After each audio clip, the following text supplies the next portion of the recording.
Hello and welcome to this session. In our earlier session, we have talked about the importance of system investigation. In this session, we are going to look at the different steps to be followed for systems analysis. And before doing something else, I'd like to mention that we will be using the terms systems analysis, systems investigation, requirement analysis, etc. interchangeably. So don't get confused. Now to start with, the steps to be followed for systems analysis. The first step to be followed is the current system study. Now we have already talked about the importance of the current system study in the earlier session. We have said that to start something new, it is essential that you first understand what is happening in the current system. So we won't re-emphasize it right now. The next step is the analysis of problems.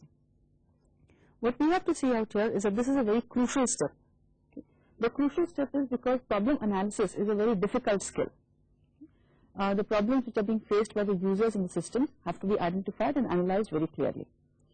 The next step which we are going to look at is the discussion of the preliminary solutions to the problems which we have identified in the earlier step. The next step to that is the update of the scope and the feasibility of the project. Now this step again is an important step, but many analysts don't give it its due importance, as a result of which the project suffers, the users suffer, and finally the analyst also suffers. The last step, but not the least step, is the presenting your findings, the presenting of your analysis document. This again is a very important step because presentation is an art. It is a sad but true fact, and it may seem very unfair to you, that very well researched and very well written documents turn out to be failures because they have not been presented properly. Now before going into each one of these steps independently, let's just look at these steps in a slightly different way. In this figure, on the y-axis or on the vertical line, we have the 5 different steps which we have talked about. A is the current system study, B is the analysis of problems, C is the discussion of preliminary solutions, D is the update of the scope and feasibility, and E is the presenting of your findings. On the x-axis or the horizontal line, we have the different time units. Now these time units could be days, it could be weeks, it could be months, depending upon the project. The most important thing to note in this figure is that these activities, that is A, B, C, D and E, they overlap. What this means is that you start the second activity before completing the first one. What this also means is at a given point in time, you may be doing 2 or even more than 2 activities at one time. Now some of you might feel a bit uncomfortable with this concept because you might feel that you must start something new only after completing the current or the job in hand. This may be true in most cases, but in the case of systems analysis, this multitasking, that means doing more than one job at one time, is the norm. The reason being that in many cases, the completion of a step or completion of an activity is decided by the user. And while the user is taking his own time in deciding whether the activity is completed or not, the analyst can start work on the next job. Secondly, most of the projects have a deadline. And if you want to complete the project within the deadline, then it is essential that you work on 2 or more than 2 tasks at one time. Having said that, let's now look at each one of these steps in detail. The first step, which is the current system study. Now what does it include? The current system study includes the study of the system components, the study of the information of the transactional system and its flow, the study of decision-making processes, and the study of the users. Let's take each one separately. The components, system components. Now analysis can be defined as a decomposition of the whole into parts. So a study of the parts can give you a very good idea about the whole. So the system components which you have to study are responsibilities, interactions, methods and procedures, databases and files, hardware and software. What are the responsibilities of the people in the system? What are the interactions between end users in the system? What are the methods, both computerized as well as manual, used for data processing in the system? What is the step-by-step procedure being followed in the system? What are the databases and the files, again manual as well as computerized, used for data processing? What is the hardware, if any, used by the system? If it is being used, then are the users, is it adequate? Are the users okay with the system? Is there any software being used by the system? If yes, then are the users satisfied with that? If not, what are the gaps? What is the discrepancy? The study of all this is going to give you a very good idea about the current system. The study of these system components is very important. The next thing is the study of the information systems. Now what does it mean? Information systems is the study of the transactions which are taking place in the system and the related problems or constraints or limitations. You have to look at both computerized as well as manual transactions. In fact, in many cases, manual transactions are more important because they may depict a gap or a lacuna in the current system which you may be able to plug in the proposed system.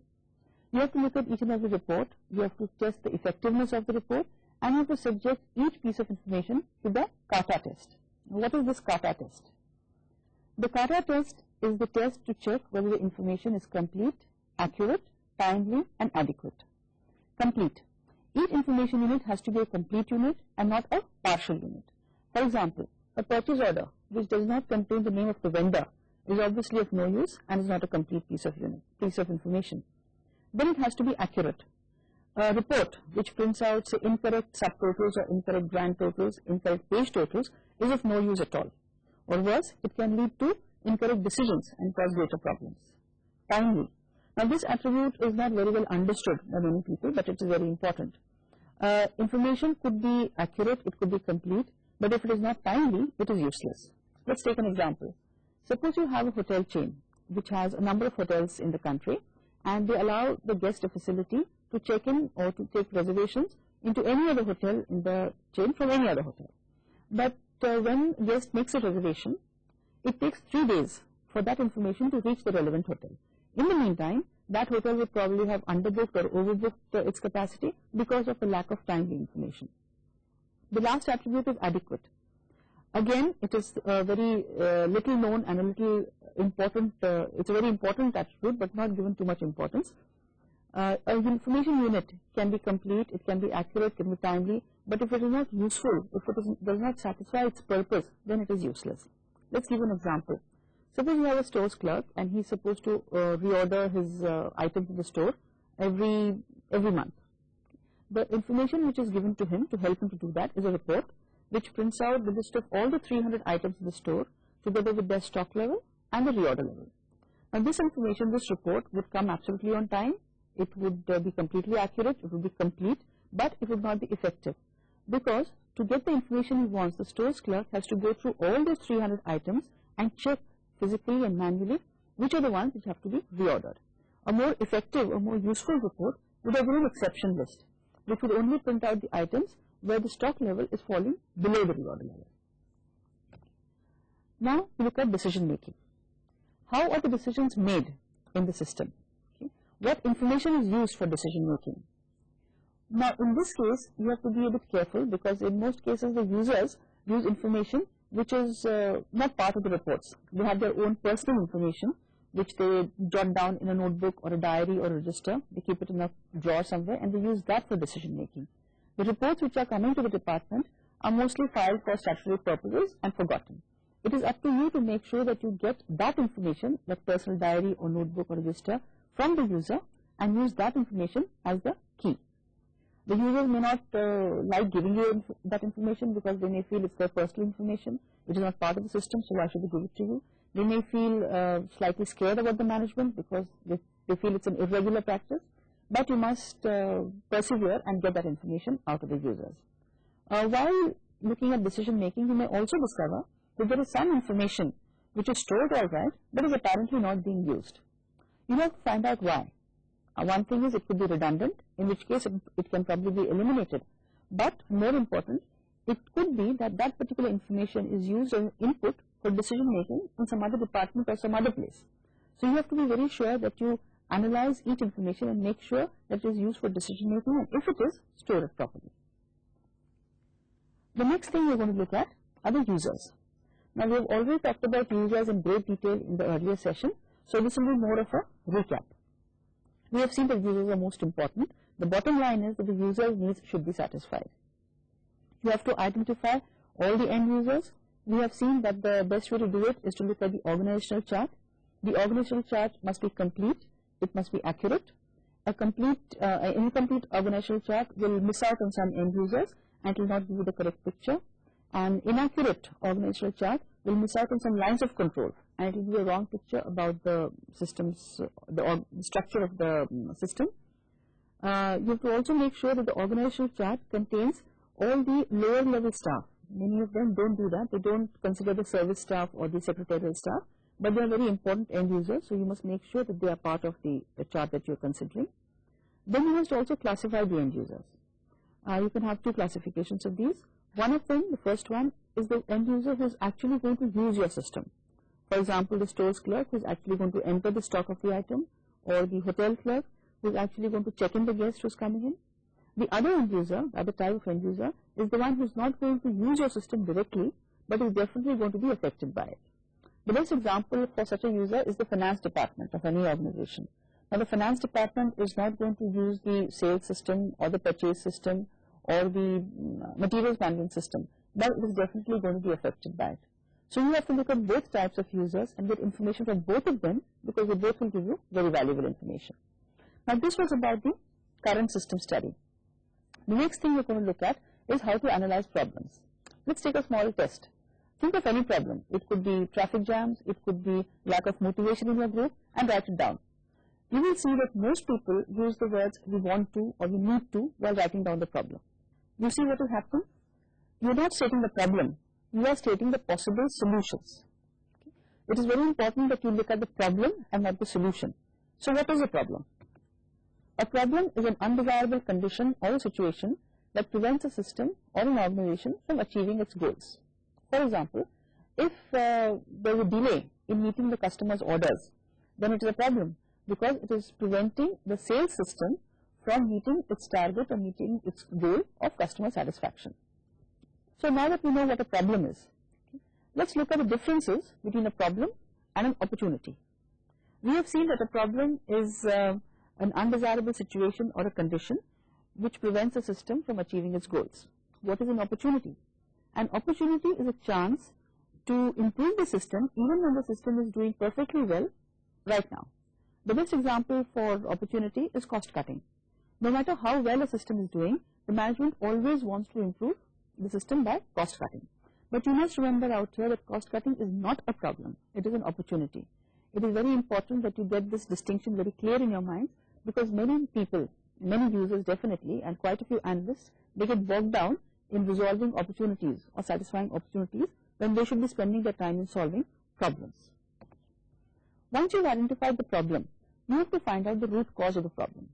This is a very, very important issue, because you have to see what exactly is causing the problem, what is the effect of the problem, and what is causing it.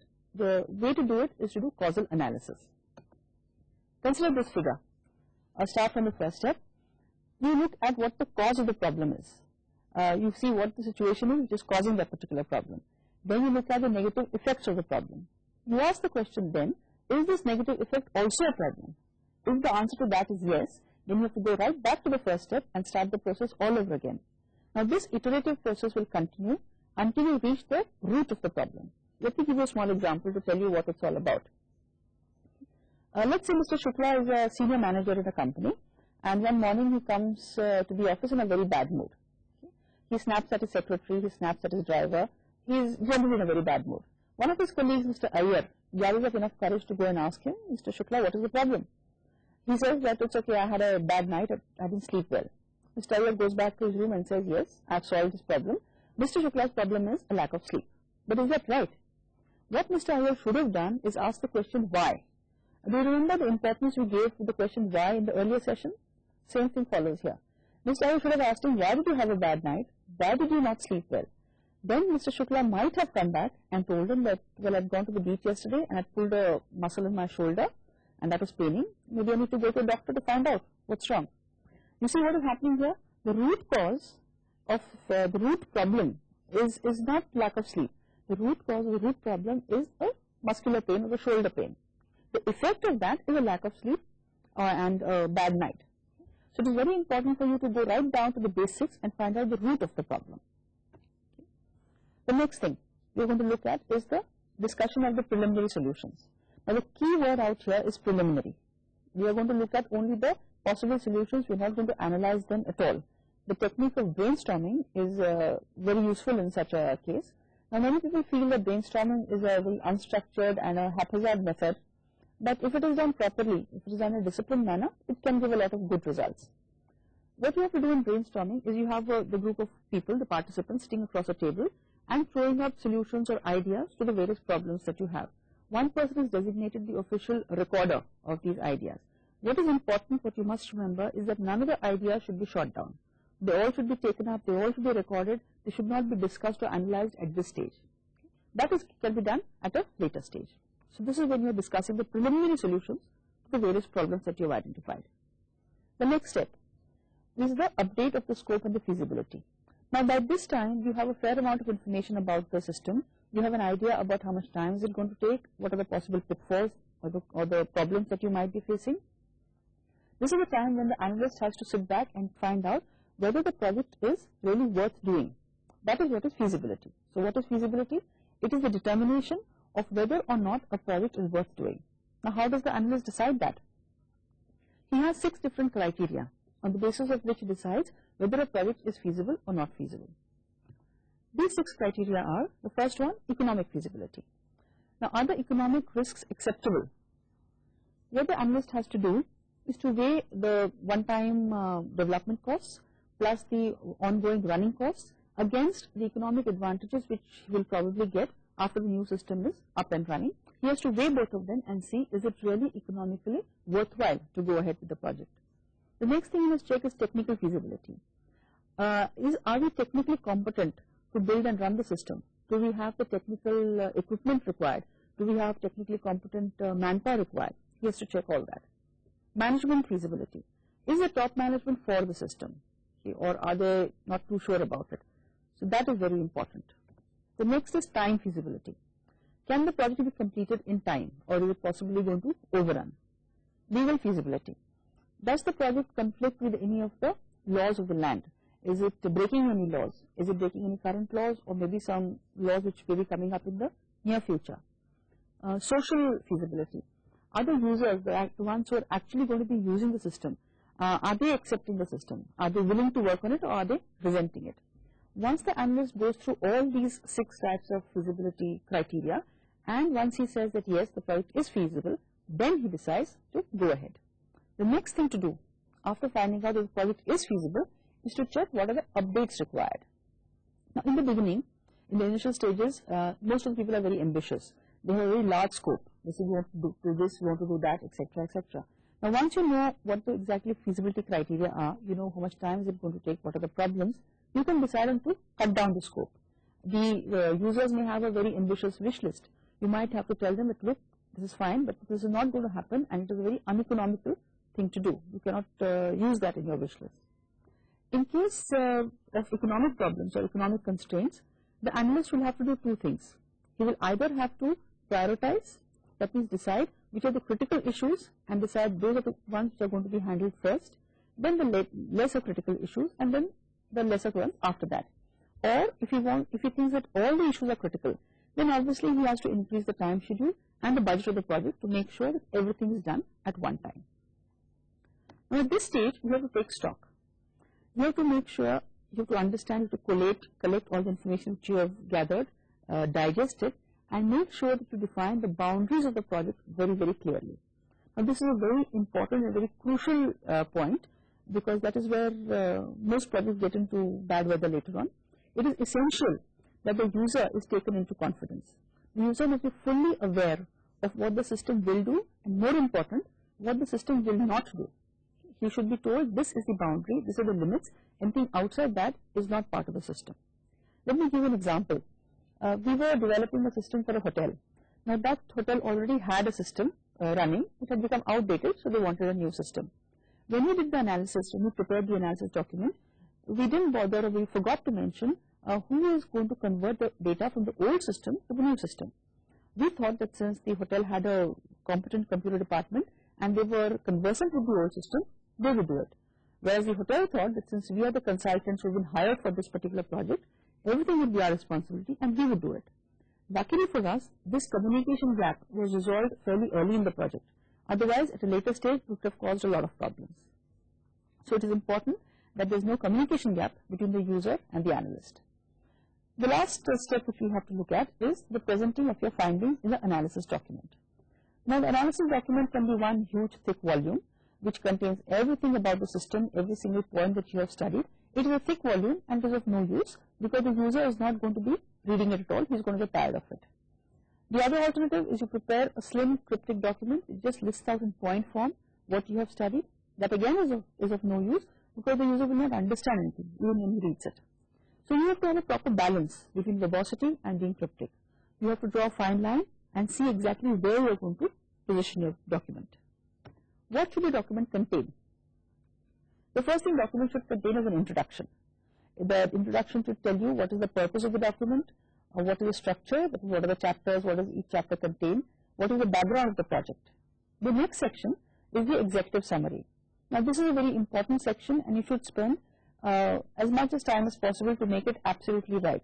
That is because most top management will only read the executive summary, and if they find that interesting, they'll go ahead. What should the executive summary contain? The summary should contain a synopsis of the current system. What have you understood the working of the current system is. It should contain a list of all the problems, the root problems mind you, the basic problems and its effects. It should contain, it should definitely define the scope of the project, what is the boundary, what is the limit of the project. It should put forward some recommendations which you might have for the resolution of these problems. Now these recommendations have to be worded very well. If these recommendations are interesting and they make the user think, then he is going to read the rest of the document. Otherwise he is going to stop right there. The next section which we are going to look at is system description. This is the current system description. The system which you have studied, the current system, will have to be described in great detail. The problems have to be identified. The limitations, the constraints in the system have to be identified. You can use any tool for it. You can use graphs, you can use charts, you can use anything. The most important thing is make sure that all the problems, all the constraints, limitations are very properly and correctly identified. The next section is the proposed system. Here you should mention what are the possible changes you want to make to the existing system and why. The reason why is very important. You must also mention these changes in quantitative terms rather than qualitative terms, because it makes the user it's easier for the user to relate to it. For example, instead of saying that we'll deliver the customer's order, we'll complete the order and give it to the customer faster. Instead of saying that, you can say instead of taking 7 days for the order to reach the customer, it will now take 5 days. It will help the user to understand it better. The next section is the assumptions. Now, what are the assumptions you have made in while doing the analysis, and why have you made them? The assumptions could be in terms of technical assumptions. For example, you may assume that computer time will be available all through without any problem to every user. The assumption could be employee related. For example, you may say that there will be no new recruitment because of this particular project, or the assumption could be strategy or policy related. Or you might say that it's the policy of the senior management to make sure that computerization is decentralized. So whatever assumptions you make, list them out and explain why you have made them. The last section is the appendices. Now, these appendices is something which you have discussed, what the questionnaires, the sample forms, any other report layouts maybe which you think should be put together and should be a part of the document, should be put in the appendices. So this is roughly, briefly, what your document should look like. What you have to remember at the end of this is that you have to be very, very tactful. Now that is the most important thing, you must remember that. You have to identify the problem and not the problem maker. If you identify the problem correctly, the problem maker will automatically be identified correctly. You have to focus on the positive aspects. This does not mean that you ignore the negative aspects. Negative aspects have to be highlighted, but in a very, very tactful manner.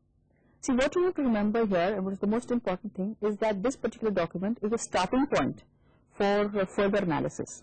This document is something which the user has to understand completely, thoroughly, and absolutely clearly. There should be no ambiguity, there should be no problems or any doubts in the user's mind with respect to this document and with respect to what you have studied, with respect to your recommendations, and more important, with respect to your scope. I am emphasizing the scope business again and again, because I have seen from my experience that this is the particular point which always causes dispute between the user and the analyst at the later stage. So make sure that your document is absolutely clear and that the user understands it completely. To summarize now, we have talked about in this session the 5 different steps to be followed for systems analysis. The first step is the study of the current system. The second step is the analysis of problems. The third step is the discussion of the preliminary solutions. The fourth step is the update of scope and feasibility. And the last step, the final step, is the preparation of your analysis document, presenting of your findings. In the next session, we are going to be looking at different fact-finding techniques. Thank you very much.